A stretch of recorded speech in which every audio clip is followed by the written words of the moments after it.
Ma sœur est tombée enceinte de mon petit ami et il l'a abandonnée.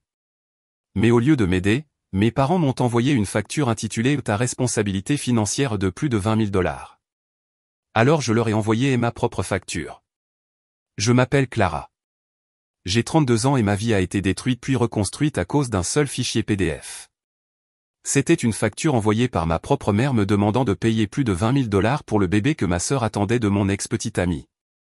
Avant de vous parler de la facture que je leur ai renvoyée, dites-moi d'où vous regardez dans les commentaires. Merci d'être là et j'espère que vous passez une merveilleuse journée. Dites-moi dans les commentaires de quelle ville vous regardez. Cela signifie beaucoup de savoir que nous sommes tous dans le même bateau. Pour comprendre comment les choses ont pu mal tourner à ce point, vous devez comprendre ma famille. Ayant grandi dans notre petite maison tranquille à l'extérieur de Cleveland, Ohio, il y avait toujours 2 ensembles de règles. Un pour ma sœur cadette, Chloé, et un pour moi. Chloé était la plus fragile, la plus délicate. Elle avait subi une petite opération cardiaque bébé. Et même si elle était en parfaite santé à 5 ans, mes parents n'ont jamais cessé de la traiter comme si elle était en verre. J'étais la forte, la responsable, celle qui pouvait gérer les choses. C'est ce qu'ils me disaient. Quoi qu'il en soit, ce que cela signifiait vraiment, c'est que Chloé obtenait tout ce qu'elle voulait et que je recevais les restes. Je n'oublierai jamais la nuit où Chloé, à 17 ans, a pris la voiture de notre père sans permission. Elle et ses amis sont allés faire un tour et elle a fini par encastrer l'avant de la voiture dans un poteau téléphonique. J'ai été réveillé par un appel téléphonique frantique, la voix de mon père tendue par la panique. Mais quand Chloé est rentrée en pleurant et hystérique, il n'y a pas eu de punition. Il y a eu des câlins, des réassurances, et la semaine suivante, mes parents ont payé pour un cours de conduite défensive coûteux pour elle. Quelques mois plus tard, ils lui ont acheté une voiture d'occasion à elle. Quand j'ai eu 17 ans, avec un dossier de conduite parfait et un petit boulot que j'occupais depuis 2 ans, j'ai demandé à mon père s'il pouvait m'aider à avoir une voiture. Il a juste haussé les épaules, sans même lever les yeux de son journal. Chloé a besoin d'encouragement pour rester sur le droit chemin, ma chérie, a-t-il dit. Tu te débrouilles déjà très bien toute seule. Me débrouiller toute seule signifiait que, lorsqu'il était temps pour mon bal de fin d'année, j'avais économisé pendant des mois pour acheter la robe parfaite. C'était une robe bleu marine simple et élégante, et je me sentais magnifique dedans. La veille du bal, je suis rentré de mon service au restaurant pour la trouver froissée en boule sur le sol de Chloé. Une grosse tache rouge foncée la traversait. Elle l'avait empruntée pour aller à une fête, et quelqu'un y avait renversé du vin. La solution de ma mère a été de me dire d'être la personne mature. Elle a fait une erreur. Clara, ne lui gâche pas sa soirée en étant en colère. Ils m'ont prêté l'argent pour un remplacement de dernière minute dans un grand magasin, une robe que je n'aimais même pas, et ils se sont assurés que je rembourse chaque centime sur mon salaire au cours des 3 mois suivants. Le prêt qu'ils ont accordé à Chloé pour sa voiture a finalement été annulé. J'ai surmonté tout cela. Je me suis payé mes études, en travaillant 2 emplois et en vivant de nouilles instantanées, tandis que Chloé a abandonné après un semestre parce que ce n'était pas son truc. J'ai décroché un bon poste dans une entreprise de marketing à Columbus, j'ai eu un bel appartement, et j'ai enfin eu l'impression de construire une vie qui m'appartenait vraiment. J'ai rencontré Ethan, un architecte gentil et beau, et pour la première fois, je me suis sentie vraiment heureuse. Nous étions stables. Nous planifions l'avenir, nous parlions d'une promotion à laquelle je travaillais. Et puis, un mardi après-midi, mon téléphone a sonné. C'était Chloé. Clara, a-t-elle sangloté, sa voix épaisse de fausses larmes que j'avais appris à reconnaître à 1 kilomètre. Ils m'ont viré. Mon patron est juste un monstre, a-t-elle dit. J'étais en retard trop souvent, mais ce n'était même pas de ma faute. Le bus. J'ai ignoré le reste de l'excuse. Je connaissais la vraie histoire, elle avait appuyé trop de fois sur le bouton snooze. J'ai soupiré, me frottant les tempes. Qu'est-ce que tu veux, Chloé? Ma propriétaire me met dehors, a-t-elle sangloté. Je n'ai nulle part où aller. Puis-je juste rester avec toi un peu? Juste jusqu'à ce que je trouve un autre travail. Je le jure, ce ne sera que quelques semaines. J'ai regardé autour de moi dans l'appartement paisible et organisé que je partageais avec Ethan. Mon sanctuaire. L'idée que l'énergie chaotique de Chloé envahisse cet endroit me donnait la nausée. Laisse-moi parler à Ethan, ai-je dit, d'une voix plate. Ethan, le pauvre, avait rencontré Chloé plusieurs fois et l'avait démasquée. Tu es sûr de ça, Clara? M'a-t-il demandé gentiment ce soir-là. Tu sais comment elle est. Quelques semaines pourraient se transformer en quelques mois. C'est juste pour un peu de temps, ai-je insisté, la vieille culpabilité familière me rongeant. C'était toujours ma sœur après tout. Elle a juste besoin d'un peu d'aide pour se remettre sur pied. Quel est le pire qui puisse arriver? J'ai raccroché après avoir dit à Chloé qu'elle pouvait venir. Le silence dans notre appartement est soudain devenu lourd. Ethan me regardait, son expression mêlant inquiétude et pitié. Il a juste hoché lentement la tête, mais je pouvais le voir dans ses yeux. Il savait, tout comme une partie profonde de moi le savait, que je venais d'inviter un ouragan chez nous. L'ouragan est arrivé 2 jours plus tard avec 3 valises surdimensionnées et un nuage d'arrogance. Chloé a étalé ses affaires dans notre salon comme si elle revendiquait son territoire. Des tasses de café à moitié vides, des magazines de mode et des vêtements jetés jonchaient toutes les surfaces. Le shampoing cher que j'avais acheté pour moi a commencé à disparaître à un rythme alarmant. La prédiction d'Ethan s'est avérée avec une précision douloureuse. Quelques semaines sont devenues un mois, puis 2. Sa recherche d'emploi consistait à parcourir les réseaux sociaux sur le canapé, soupirant occasionnellement et disant « Hug, le marché de l'emploi est vraiment brutal en ce moment. » Ethan a essayé d'être patient pour moi.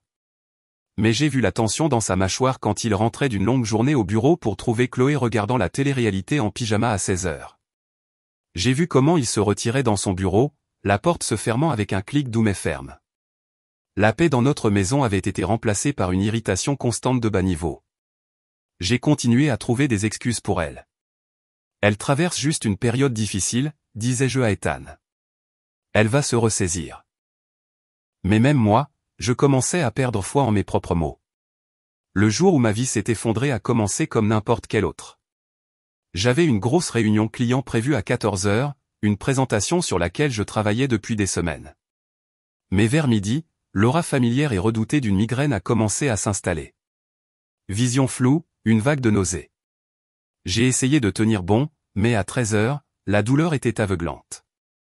J'ai appelé ma patronne, la voix tremblante, et je lui ai dit que je devais rentrer à la maison. « Reposez-vous » m'a-t-elle dit, sa voix gentille. Nous allons reporter. La route du retour a été un flou de feux de circulation et de douleurs lancinantes. Tout ce à quoi je pouvais penser était une pièce sombre et silencieuse. J'ai déverrouillé la porte de mon appartement. Le silence que je désirais quelques instants plus tôt. Mais alors que la porte s'ouvrait, j'ai entendu un bruit. Un son rythmique étrange venant de l'arrière de l'appartement, de notre chambre. Ma première pensée fut que Chloé était malade. Ou peut-être qu'elle était tombée. Ma migraine fut oubliée. Alors que l'adrénaline me parcourait, je me suis précipité dans le couloir, mon cœur battant contre mes côtes. La porte de la chambre était entr'ouverte. Je l'ai poussée et j'ai figé. Le temps ne s'est pas juste arrêté. Il s'est brisé. Là, dans mon lit, le lit que je partageais avec Ethan, il y avait ma sœur et mon petit ami, nus, enlacés dans les draps que je venais de laver ce week-end. Le monde s'est réduit à cette seule image impossible. Le son rythmique que j'avais entendu était la tête de lit de mon propre lit frappant contre le mur. Ethan m'a vu le premier. Ses yeux se sont écarquillés d'une pure panique animale. Il a repoussé Chloé, se précipitant pour attraper le drap. « Clara, ce n'est pas je veux dire. » Chloé s'est tournée et, à mon incrédulité totale, elle n'a même pas eu l'air honteuse. Elle s'est juste assise en tirant le drap sur sa poitrine comme si j'étais entré par effraction alors qu'elle regardait un film. Un léger sourire jouait sur ses lèvres. Une voix que je ne reconnaissais pas comme la mienne a traversé le bourdonnement dans mes oreilles. C'était froid et régulier. Qu'est-ce que c'est que ce bordel? Ethan a sauté du lit, enroulant le drap autour de sa taille comme une toche pathétique.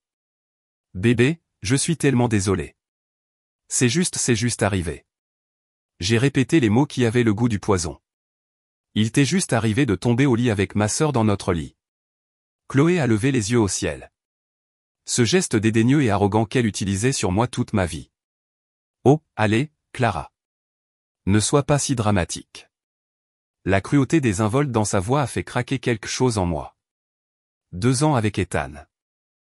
2 mois à prendre soin de Chloé, à la nourrir, à la loger, à écouter ses plaintes interminables. Et c'était ma récompense. C'était ce que je méritais. Dégagez, ai-je dit, les mots bas et dangereux. Vous deux. Maintenant. Ethan a commencé à bafouiller, à faire des excuses pathétiques. Chloé est venue vers lui. C'était insignifiant. Il m'aimait. C'était juste du bruit. Mais Chloé, elle a juste ri. Un son court et laid. Ne t'embête pas, Ethan. Elle n'a jamais été assez bien pour toi de toute façon. Elle m'a regardé directement, ses yeux froids et triomphants. Je l'aime, Clara. Et je le prends. Il est malheureux avec toi depuis des mois. Je n'ai pas crié. Je n'ai pas pleuré. J'ai bougé. Je me suis dirigé vers la penderie, j'ai ouvert les portes en tirant et j'ai commencé à sortir leurs vêtements. J'ai jeté les chemises d'Ethan, les robes de Chloé, tout dans un tas dans le couloir. J'ai attrapé ces 3 valises du salon et le sac de sport d'Ethan et je les ai jetées sur le tas. Vous avez 5 minutes, ai-je dit, ma voix tremblant d'une rage si pure qu'elle donnait l'impression d'être du feu. 5 minutes pour prendre vos affaires et sortir de mon appartement avant que j'appelle la police et que je vous fasse expulser pour violation de propriété. Ils se sont précipités, s'habillant à la hâte, fourrant leurs affaires dans des sacs. Je me tenais les bras croisés, fixant une fissure dans le mur, me concentrant dessus car si je regardais l'un d'eux, j'avais peur de ce que je pourrais faire. Quand ils ont eu fini, je les ai suivis jusqu'à la porte. Clara, s'il te plaît. Ethan a essayé une dernière fois, sa main sur le bouton de la porte. Nous devons en parler. Il n'y a rien à dire, ai-je dit, ouvrant la porte. Je les ai poussés dans le couloir et j'ai jeté leurs sacs restants après eux. Vous êtes morts pour moi, tous les deux. J'ai claqué la porte, j'ai verrouillé la serrure, et je me suis laissé glisser sur le sol, le dos contre le bois. Et seulement alors, dans le silence soudain et assourdissant de mon appartement vide, ai-je enfin laissé les larmes couler.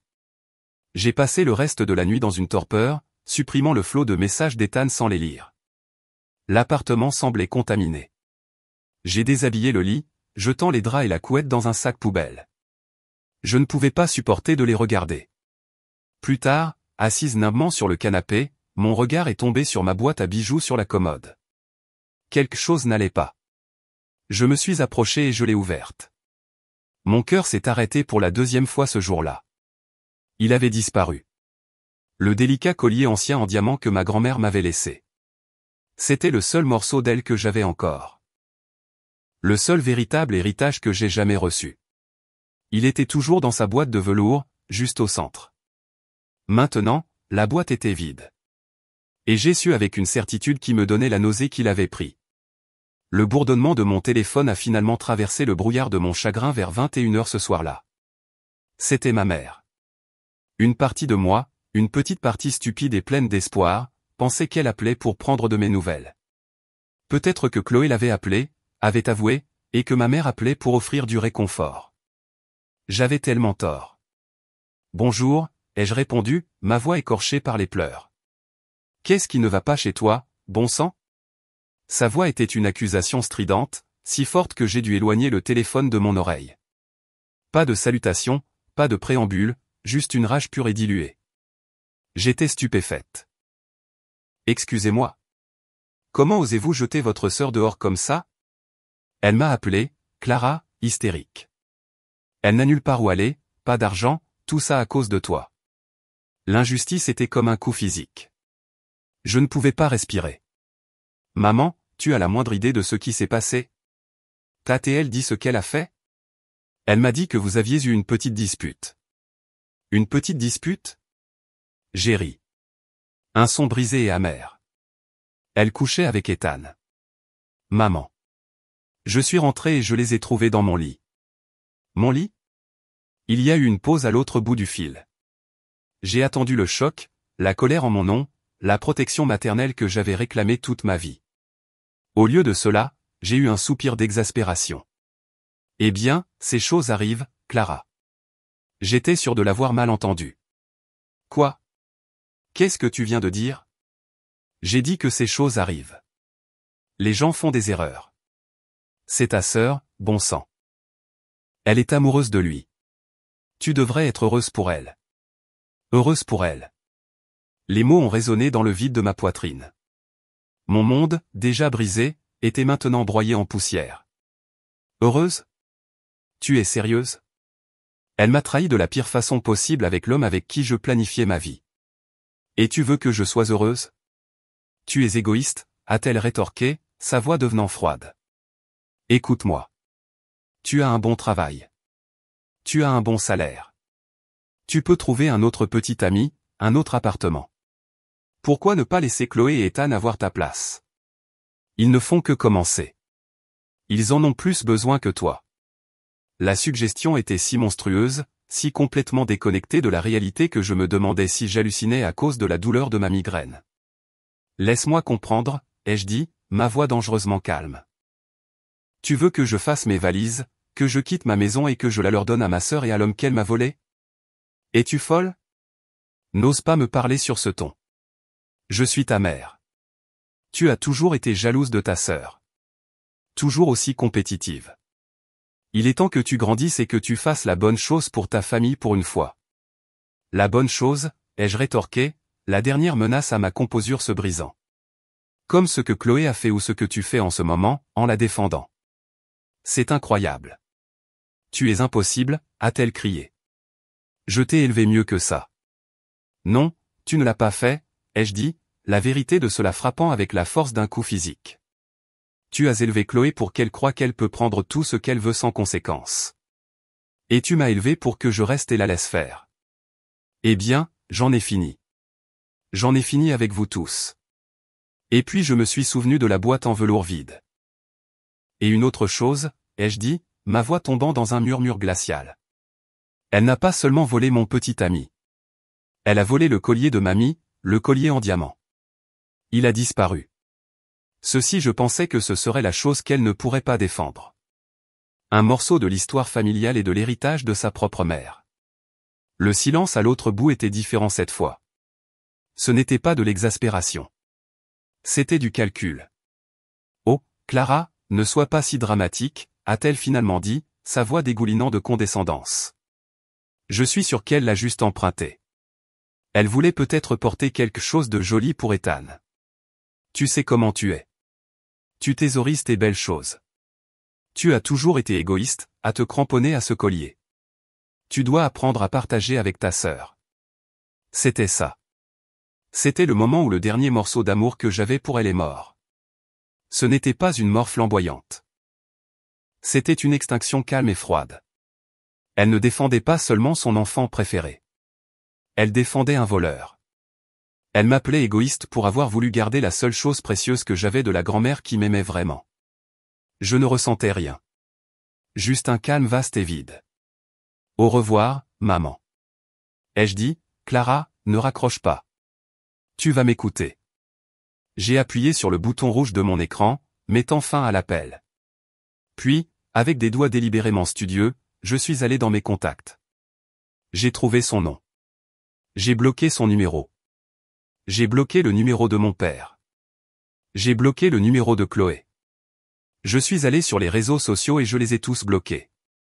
J'ai rompu tous les liens numériques, toutes les avenues possibles qu'ils pouvaient utiliser pour déverser leur poison dans ma vie. J'avais passé toute ma vie à être la personne responsable, celle qui comprenait, celle qui se sacrifiait. J'étais l'amortisseur familial, absorbant tous les coups pour que Chloé n'ait pas à le faire. Et pourquoi? Pour qu'on me dise de céder ma vie aux personnes qui venaient de la détruire. Plus maintenant. Je me tenais au milieu de mon appartement silencieux et contaminé, et je me suis fait une promesse. Je ne me contenterai pas de survivre. Je construirai une vie tellement pleine de bonheur et de succès que leur monde toxique ne pourrait même pas toucher les bords. Ils m'avaient exclu. Mais ce qu'ils ne réalisaient pas, c'est qu'ils ne m'avaient pas exclu. Ils m'avaient libéré. Les premières semaines ont été un tourbillon de gris. La liberté ne semblait pas libératrice. Elle ressemblait à flotter dans un vide froid et vide. J'allais au travail. Je rentrais à la maison. Je mangeais quand je m'en souvenais.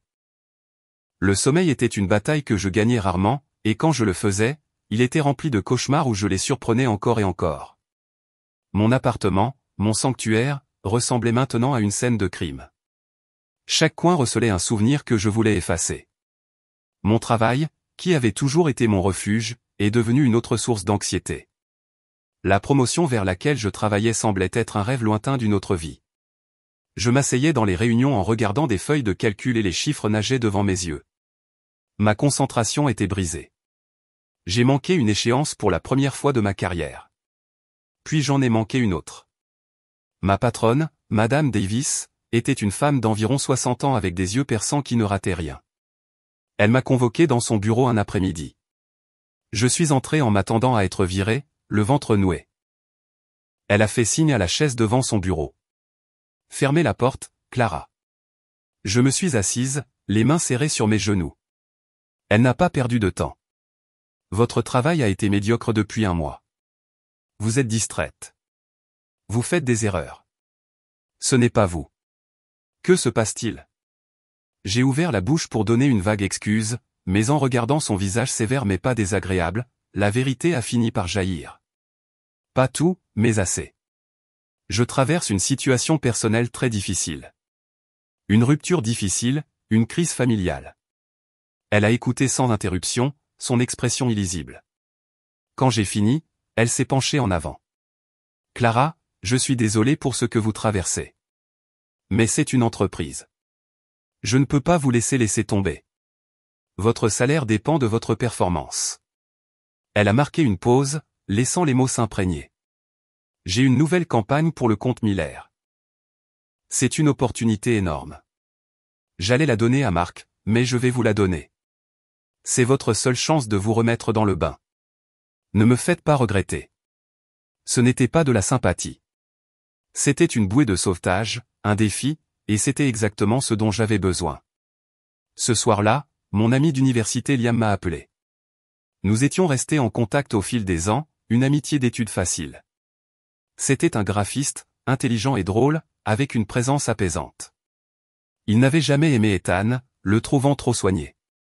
« Salut », a-t-il dit. « Je n'ai pas eu de tes nouvelles depuis un moment. Tout va bien ?» Et tout comme avec Madame Davis, le barrage a cédé. Je lui ai tout dit. Toute l'histoire sordide. De Chloé emménageant à la trahison, au vol du collier, à l'appel horrible de ma mère. Il a juste écouté. Il n'a pas offert de platitude ni de solution facile. Il m'a juste laissé parler jusqu'à ce que je sois épuisé. Je viens, a-t-il dit quand j'ai eu fini. Liam, tu n'es pas obligé. Je viens, a-t-il répété. Et j'apporte de la pizza. Il est arrivé 1 heure plus tard. Il n'a pas essayé de me serrer dans ses bras ni d'offrir des condoléances maladroites. Il a juste posé la pizza sur la table basse, mis un film d'action stupide et s'est assis avec moi dans un silence confortable pendant que je mangeais. Le week-end suivant, il est arrivé avec des boîtes. Cet endroit est hanté, a-t-il dit simplement. Trouvons un nouveau pour toi. Il m'a aidé à trouver un nouvel appartement dans un autre quartier. Il m'a aidé à faire mes cartons, sans jamais se plaindre. Il était juste là, une présence solide et inébranlable dans l'épave de ma vie. Avec un nouvel endroit où vivre et la campagne Miller sur laquelle me concentrer, quelque chose en moi a changé. J'ai versé toute ma douleur, toute ma colère, tous mes sentiments de trahison dans ce projet. J'ai travaillé tard dans la nuit, alimenté par du café et un besoin brûlant de prouver que ma mère avait tort, que Chloé avait tort, que je prouvais à moi-même que j'étais plus que ce qu'ils avaient essayé de me réduire. Je n'étais pas une victime. J'étais une survivante. Le jour de la présentation, je suis entré dans la salle de conférence avec une énergie nerveuse que je n'avais pas ressentie depuis des mois. Mais ce n'était pas de l'anxiété, c'était du pouvoir. Je connaissais mon sujet sur le bout des doigts. J'ai livré le discours avec une confiance qui m'a même surprise. Madame Davis m'a convoqué dans son bureau le lendemain. Un rare sourire a effleuré ses lèvres. Ils ont adoré. Miller a signé le contrat ce matin. Elle m'a fait glisser un dossier sur le bureau. Ceci est votre offre officielle pour le poste de stratège principal. La promotion est à vous, Clara. Vous l'avez mérité. Je suis sorti de son bureau avec le dossier en main, le nouveau salaire plus élevé imprimé en noir et blanc, et j'ai eu l'impression de pouvoir voler. J'ai appelé Liam. Viens célébrer avec moi, ai-je demandé. Ce soir-là, au dîner, la frontière entre l'amitié et quelque chose de plus a commencé à s'estomper. La façon dont il me regardait, la façon dont sa main s'attardait sur la mienne à travers la table, c'était différent. Ce n'était pas un rebond.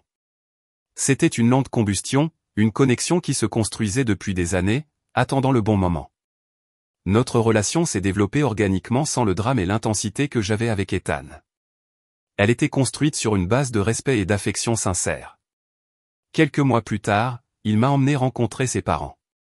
J'étais terrifié. Mon expérience familiale avait empoisonné mes attentes, mais ils étaient merveilleux. Sa mère m'a serré dans ses bras comme si elle me connaissait depuis des années. Son père m'a tapé sur l'épaule et m'a dit qu'il était heureux que Liam se soit enfin réveillé. Ils m'ont traité comme une famille, la vraie famille. 6 mois après ce jour désastreux, Liam m'a emmené à un magnifique point de vue au bord de la rivière au coucher du soleil. Il s'est mis à genouiller, avec une voix pleine d'émotion, il m'a demandé en mariage.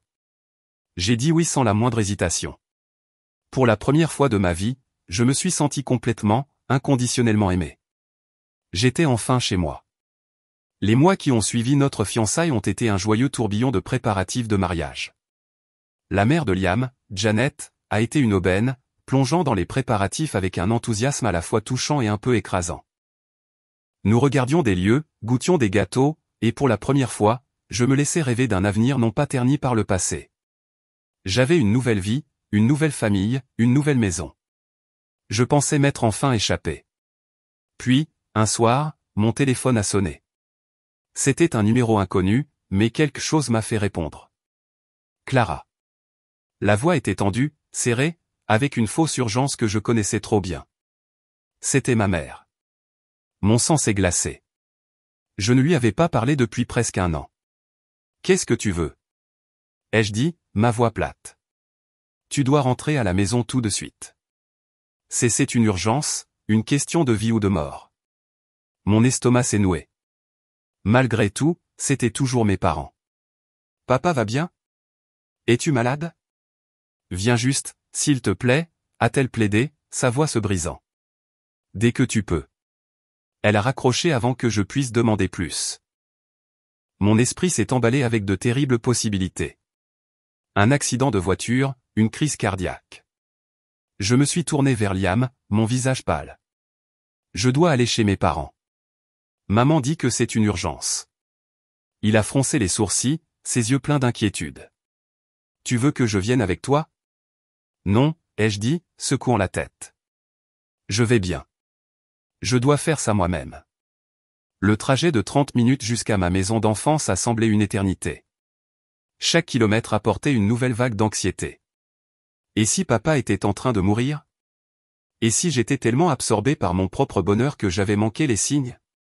La colère que je ressentais pour eux semblait mesquine face à une perte potentielle. Je me suis garé dans l'allée familière et je me suis précipité vers la porte d'entrée. Ma mère l'a ouverte instantanément, comme si elle me regardait par le Judas. Son visage était marqué par l'inquiétude, mais elle avait l'air en bonne santé. Qu'est-ce qui se passe? Ai-je exigé, entrant. Qui est blessé? Elle n'a pas répondu, s'est contentée de me conduire dans le salon. Mon père était assis dans son fauteuil habituel, semblant parfaitement bien, lisant le journal. Et assise sur le canapé, ses mains posées sur un ventre gonflé, indubitablement enceinte, il y avait Chloé. Ses yeux étaient rouges et gonflés par les pleurs. Le soulagement que personne ne soit en train de mourir a immédiatement été remplacé par un soupçon froid et rampant. Ce n'était pas une urgence médicale. C'était une embuscade. Qu'est-ce que c'est? Ai-je demandé, la voix dure.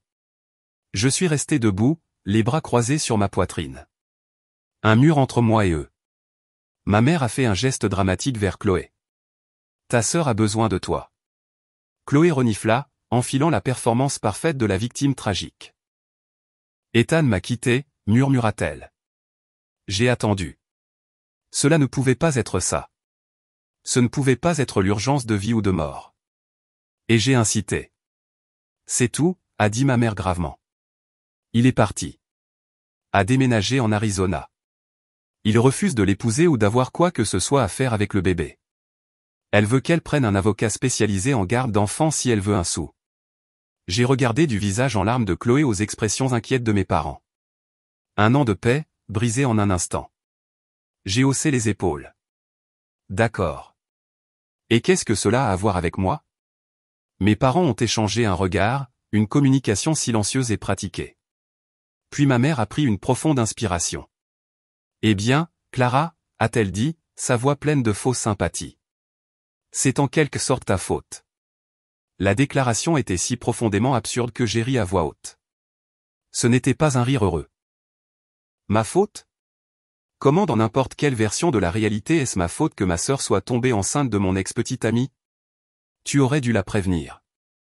Mon père a ajouté enfin, déposant son journal.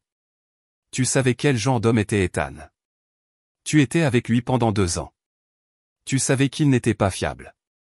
Tu as laissé ta sœur tomber amoureuse de lui sans rien dire. Je les ai regardés, sans voix. L'audace tordue de leur logique était époustouflante. Ils avaient réussi à transformer une histoire de trahison et de vol en un récit où j'étais la négligente. Laisse-moi voir si j'ai bien compris, ai-je dit lentement, en articulant chaque mot. Ma sœur couche avec mon petit ami dans mon lit. Elle me le vole. Elle me vole un morceau de mon héritage familial. Ils emménagent ensemble. Elle tombe enceinte et il la quitte. Et d'une manière ou d'une autre, c'est ma faute parce que je ne l'ai pas prévenu que l'homme avec qui elle couchait dans mon dos n'était peut-être pas un type bien. Ne déformez pas nos paroles, a-t-elle rétorqué ma mère. Alors qu'est-ce que tu veux de moi? Ai-je demandé, l'interrompant. Des excuses. Un soutien financier pour commencer, a dit ma mère, arrivant au cœur du sujet. Chloé ne peut pas travailler dans son état. Elle a des factures, des visites chez le médecin. Elle a besoin de choses pour le bébé. Tu as une grosse promotion, un nouveau travail chic. Tu peux te permettre d'aider. Non, ai-je dit. Le mot était simple, silencieux et absolu. Je ne lui donnerai pas un centime. Sa grossesse n'est pas ma responsabilité. Le visage de ma mère rougit de colère. Comment peux-tu être si sans cœur? C'est ta famille. C'est ta nièce ou ton neveu dont nous parlons. Et Chloé est la femme qui a détruit ma vie, ai-je rétorqué, ma voix s'élevant. La femme que tu as défendue. La femme à qui tu m'as dit de donner mon appartement. Pourquoi diable l'aiderais-je maintenant? Parce que c'est ce que font les familles, a-t-elle crié. Cette excuse ne fonctionne plus sur moi, ai-je dit, en me tournant pour partir. Je suis désolé pour ta situation, Chloé, mais tu as fait ton lit. Maintenant, tu vas devoir le faire. Je suis sorti, laissant derrière moi le son des cris indignés de ma mère. Mais ça ne s'est pas arrêté là. C'est devenu pire. Une semaine plus tard, j'ai reçu un appel de ma tante. Clara, ta mère m'a appelé. Elle a dit, tu refuses d'aider la pauvre Chloé parce que tu es jalouse. Est-ce vrai? Les appels ont continué. Cousins, vieux amis de la famille.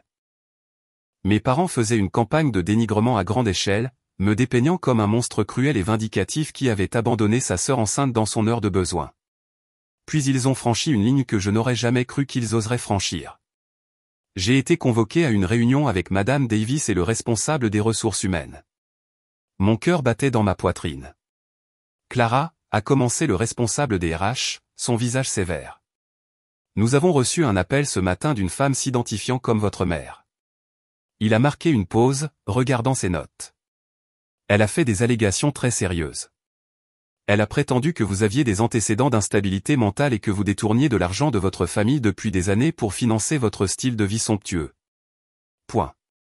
L'air a quitté mes poumons. Ce n'était plus une simple querelle familiale.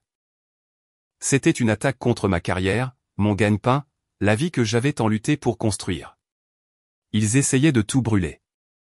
Je me suis assise dans ce bureau RH stérile, les lumières fluorescentes bourdonnant au-dessus, et j'ai ressenti un calme terrifiant s'installer en moi. C'était ça. C'était l'escalade finale. Ils n'essayaient plus seulement de me culpabiliser ou de me manipuler. Ils essayaient de me détruire. C'est un mensonge malveillant, ai-je dit, ma voix ferme. Malgré le tremblement de mes mains, j'ai regardé directement Madame Davis, puis le responsable des RH. Ma mère et moi sommes brouillés. Elle essaie de se venger de moi pour une affaire familiale personnelle en s'attaquant à ma réputation professionnelle. Madame Davis, qui m'avait regardé attentivement, a pris la parole. Je connais le travail de Clara depuis des années. Elle gère des comptes de plusieurs millions de dollars. C'est l'une de mes employées les plus honnêtes et les plus dévouées. Je ne crois pas un mot de ce qu'elle dit. Un soulagement m'a envahi si intensément que mes genoux ont failli flancher. Le responsable des RH a hoché lentement la tête. Légalement, nous devons documenter l'appel. Mais sans aucune preuve, ce n'est qu'une allégation non corroborée. Cependant, Clara, a-t-il dit, sont-on sérieux? Vous devez gérer cela. Nous ne pouvons pas avoir ce genre de drame qui déborde sur le lieu de travail. Je suis sorti de ce bureau avec le soutien de Madame Davis, mais le message était clair. La guerre était arrivée à ma porte, et je devais y mettre fin. Les ignorer n'était plus une option. Il m'avait forcé la main. Ce soir-là, je me suis assise à ma table de cuisine avec Liam. Je lui ai parlé de l'appel au RH. Il était furieux, prêt à appeler un avocat et à les poursuivre pour diffamation. Il y a un moyen plus rapide, ai-je dit, en ouvrant mon ordinateur portable. Ils veulent le rendre public. Bien, rendons-le public. Pendant la prochaine heure, j'ai écrit. Je n'ai pas écrit avec colère ni avec émotion. J'ai écrit avec des faits froids et concrets. J'ai commencé depuis le début, les années de favoritisme, Chloé emménageant, la trahison. J'ai détaillé le vol du collier de ma grand-mère. J'ai décrit l'appel de ma mère, sa demande que je cède mon appartement. J'ai écrit sur leur demande actuelle de soutien financier. Et puis j'ai détaillé l'appel à mon lieu de travail, la tentative de me faire virer. Je n'ai pas utilisé de langage incendiaire. J'ai simplement exposé la chronologie des événements. Une simple et brutale récitation de la vérité. Avant de cliquer sur poster, j'ai hésité. Ce serait permanent. Ce serait le dernier clou dans le cercueil de toute relation que j'avais jamais eue avec eux. Tu es sûr? Liam a demandé gentiment, sa main sur mon épaule. Ils ne m'ont pas laissé le choix, ai-je dit. J'ai pris une profonde inspiration et j'ai rendu la publication publique, la partageant avec des amis et de la famille. La réponse a été immédiate et écrasante. Des tantes, des oncles et des cousins qui avaient entendu la version tordue de mon histoire par ma mère ont exprimé leur choc et leurs excuses. Clara, je n'avais aucune idée, a écrit ma tante Suzanne. Ta mère donnait l'impression que tu étais tellement cruelle. C'est monstrueux. Des amis avec qui je n'avais pas parlé depuis des années m'ont envoyé des messages de soutien. La vérité était dehors. Pendant environ une semaine, il y a eu le silence du camp de mes parents. Je pensais bêtement que peut-être, juste peut-être, la honte publique avait suffi. Puis l'email est arrivé. C'était de l'adresse email de ma mère. La ligne d'objet ne contenait que 2 mots, pour Clara. Il y avait une pièce jointe, un fichier PDF. J'ai cliqué dessus et ma mâchoire est tombée. Le document était formaté professionnellement comme une facture d'entreprise. En haut, en grandes lettres grasses, il était écrit « Votre responsabilité financière ». Ci-dessous, il y avait une liste méticuleusement détaillée. C'était un budget pour le bébé de Chloé pour la première année. Vitamines prénatales, $150 par mois. Cours prénataux, $300. Vêtements de maternité, de marque, $1500. Copaiement de médecin, $200 par visite. Frais d'accouchement, suite privée, $10 000. Berceau et table à langer bio, $2000. Système de poussette de luxe, $1200. Sac à couche de designer, $400.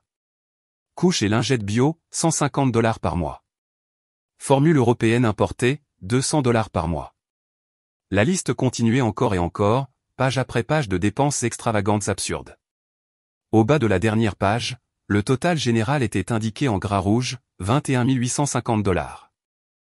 Sous le total, il y avait une seule phrase tapée. Comme cette situation relève finalement de votre responsabilité, nous nous attendons à ce que le paiement soit organisé dans les 30 jours pour éviter toute action supplémentaire. J'ai fixé l'écran, non pas avec colère, mais avec une sorte d'incrédulité sidérée qui s'est rapidement transformée en un amusement sombre et libérateur. Ils l'avaient vraiment mis par écrit. Ils avaient créé une pièce à conviction si parfaitement délirante, si complètement accablante qu'elle était presque un cadeau. Liam, ai-je appelé, ma voix tremblant de rire. Tu dois voir ça. Il l'a lu par-dessus mon épaule, son expression passant de l'incompréhension à l'indignation, puis à la pure stupeur. Ils ne peuvent pas être sérieux, a-t-il soufflé. Oh, je pense qu'ils le sont, ai-je dit, un lent et froid sourire s'étendant sur mon visage. Et je pense qu'ils viennent de me donner le moyen parfait d'en finir une fois pour toutes. Je n'ai pas juste répondu à son email. J'ai ouvert un nouveau document. J'ai copié exactement leur format. Dans la même grande police grasse, j'ai tapé mon propre titre, facture pour une vie de dommages. Mes doigts ont volé sur le clavier alors que je créais ma propre liste détaillée.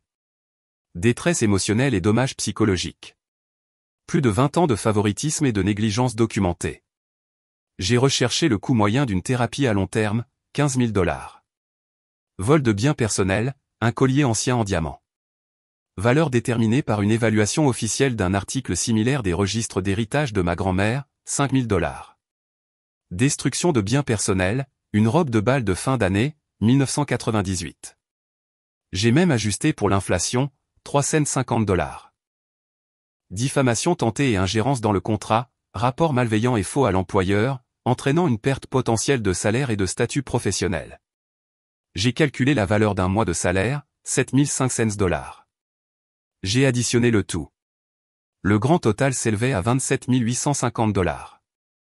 J'ai pris une profonde et satisfaite inspiration. J'ai joint mon PDF à un nouvel email. Je l'ai envoyé non seulement à ma mère, mais aussi à mon père et à Chloé. Pour le corps de l'email, j'ai écrit un seul paragraphe, acquis de droit. Merci pour votre facture.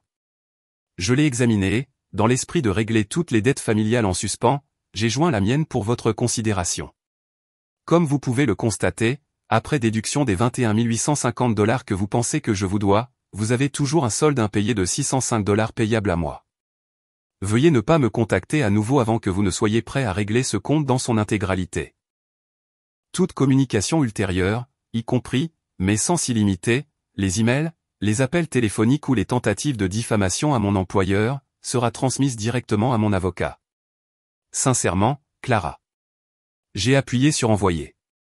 Et alors que l'email disparaissait dans l'éther numérique, j'ai senti un poids que je ne réalisais même pas porter se soulever de mes épaules. C'était fait. Le dernier mot avait été dit, et c'était le mien. Le silence qui a suivi cet email a été absolu. Pas d'appel téléphonique en colère, pas de message texte hystérique. Rien. C'était comme si ma contrefacture avait été une balle d'argent qui avait finalement abattu le monstre. Pour la première fois, je me suis sentie complètement maîtresse de ma propre vie. Notre jour de mariage est arrivé 3 mois plus tard, par un parfait après-midi ensoleillé d'octobre. Nous avons tenu la cérémonie et la réception dans une belle vieille auberge au bord d'un lac, entourée d'arbres d'automne dorés. Alors que j'étais là, tenant la main de Liam, regardant les visages de nos amis et de sa merveilleuse et aimante famille, j'ai su que j'étais exactement là où je devais être. Liam, toujours le pragmatique, avait insisté pour engager 2 agents de sécurité discrets pour l'événement. Juste au cas où, avait-il dit. Je pensais que c'était exagéré, mais j'avais tort. Pendant la réception, alors que les gens riaient et dansaient, l'un des gardes s'est approché de Liam et lui a parlé tranquillement. Liam a hoché la tête et est venu vers moi. « Ne regarde pas maintenant », a-t-il murmuré, serrant ma main. « Mais nous avons des intrus au mariage. » Mon cœur a eu un hoquet d'une seconde. Il m'a conduite à une fenêtre qui donnait sur le parking. Là, debout près de l'entrée, se trouvaient mes parents et une Chloé très enceinte. Ma mère tenait une grande affiche manuscrite. Même de loin, je pouvais lire les lettres noires grossières. Clara abandonne sa sœur enceinte. Ils n'étaient pas venus pour s'excuser. Ils étaient venus pour faire du bruit, pour essayer de ruiner le jour le plus heureux de ma vie. Mais ils n'en ont pas eu la chance. Pendant que nous regardions, les 2 gardes de sécurité se sont calmement approchés d'eux. Il n'y a pas eu de cris, pas de lutte, juste une conversation calme et ferme. Quelques instants plus tard, mes parents ont baissé le panneau, vaincus. Ils sont retournés à leur voiture et sont partis. Ils n'avaient même pas franchi le parking. C'était un dernier acte pathétique et raté dans un drame dont je ne faisais plus partie. La sœur de Liam, Maya, est venue par derrière moi et a posé un bras sur mes épaules. « Ta vraie famille est ici », a-t-elle dit doucement, en faisant un geste vers la pièce bondée et joyeuse. Elle avait raison. En regardant les visages souriants d'amis qui étaient devenus une famille et de beaux-parents qui m'avaient montré plus d'amour et de soutien que mes propres parents jamais. J'ai ressenti un profond sentiment de paix. Mon passé était dehors dans une voiture, s'éloignant dans la honte. Mon avenir était juste ici dans cette pièce, me tenant la main. Nous sommes partis pour notre lune de miel à Hawaï le lendemain. 2 semaines idylliques de soleil, de sable et de nouveaux départs. Je n'ai pas vérifié mon téléphone une seule fois. Des mois plus tard, j'ai reçu un appel de ma tante Suzanne. Elle était l'une des rares parentes avec qui j'avais gardé le contact. « Tu ne vas pas le croire », a-t-elle dit. « Tes parents se plaignent à tous ceux qui veulent bien écouter. » Apparemment, Chloé a eu le bébé, un petit garçon, mais elle n'a pas de travail et le bébé est cher. Ton père a dû vendre une bonne partie de ses actions de retraite pour l'aider à payer la facture de l'hôpital et la caution d'un petit appartement. J'ai écouté, un étrange sentiment de détachement m'envahissant. Et ce n'est pas tout, a-t-elle continué. Après que tu aies publié ton histoire et que le bruit se soit répandu sur leur venue à ton mariage, beaucoup de leurs amis de l'église ont pris leur distance. Ils sont misérables, Clara. Ils ont perdu beaucoup de foi dans la communauté. J'aurais dû ressentir quelque chose. Du triomphe peut-être, ou même un peu de pitié. Mais je n'ai rien ressenti. Leur vie, leur lutte, leur misère auto-infligée. Cela ne me concernait plus. C'était comme entendre des nouvelles d'étrangers. Leurs paroles et leurs actions n'avaient plus le pouvoir de me blesser. J'ai maintenant une vie plus riche et plus belle que ce que j'aurais jamais pu imaginer. Une vie avec un homme qui me respecte et me chérit. Entouré de personnes qui nous élèvent. Je me suis libéré. J'ai rompu le cycle de toxicité et de sacrifice qui avait défini mon enfance. J'ai trouvé mon propre bonheur, selon mes propres termes. Et parfois, quand je pense à cette facture, je souris. Ce n'était pas seulement une question d'argent. C'était reprendre mon pouvoir. C'était le prix de ma liberté. Et c'était le meilleur argent que je n'ai jamais dépensé. Merci beaucoup d'avoir écouté mon histoire. Ce n'était pas facile à partager, mais j'espère que cela pourra aider quelqu'un qui se sent piégé dans une situation similaire. Ma question pour vous est, avez-vous jamais dû envoyer une facture métaphorique à quelqu'un pour les dommages émotionnels qu'il a causés dans votre vie? J'adorerais lire vos histoires dans les commentaires ci-dessous.